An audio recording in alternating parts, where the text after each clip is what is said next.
Today is a quick video about a particular mangling of the English language that I've seen in a few places lately.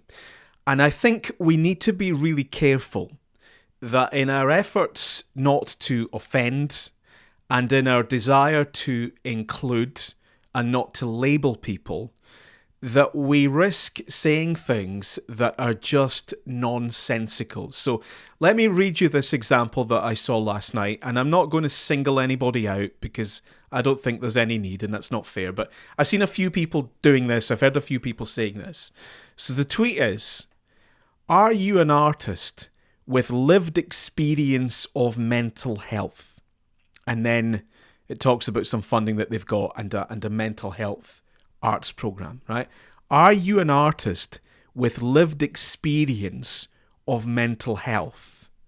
Well, that would be everyone, right? Every artist has lived experience of mental health, just as every single human being on the face of the earth has lived experience of physical health. Now, I assume what they mean is issues relating to mental health. Maybe they have to care for someone else. Maybe they have some mental health difficulties themselves.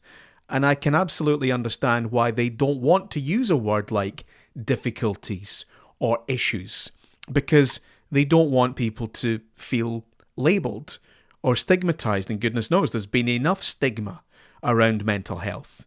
But I think in an effort to avoid those labels and that stigma and that offence, many people have ended up mangling the English language to the point where it just doesn't make sense. It sounds stupid and invites ridicule.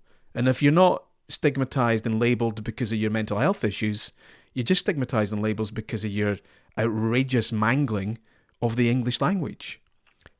And some of the work I did for one of the colleges a couple of years ago, students would say, "I can't come in today, I've got mental health." Well, we've all got mental health. What you mean is you're feeling anxious, or you have a condition and it's escalated. If society wants a grown up, mature and helpful discussion around mental health, then that's what we need to have. We can't just throw that word out and expect it to become a catch-all. So I always think that the truth will set you free. So I just think, are you an artist who feels that issues around mental health is holding you back? Right? Or mental health conditions are holding you back or interfering with your life or stopping you fulfilling your potential. Something like that. Or be more specific and actually mention the condition. So have a post that references anxiety, have a post that references manic depression, have a post that references agoraphobia. There is a grown-up conversation now where we're properly discussing mental health conditions rather than this catch-all. Are you an artist with lived experience of mental health? I know a lot of people that aren't keen on the lived experience side of things. I've had some charities explain that to me, and I can just about let it go if that's how people want to phrase it, if that's what people want to use.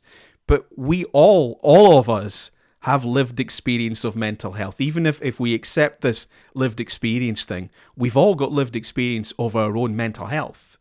I assume what they mean is lived or direct personal experience of issues relating to mental health, where mental health holds them back, either their own or helping someone else.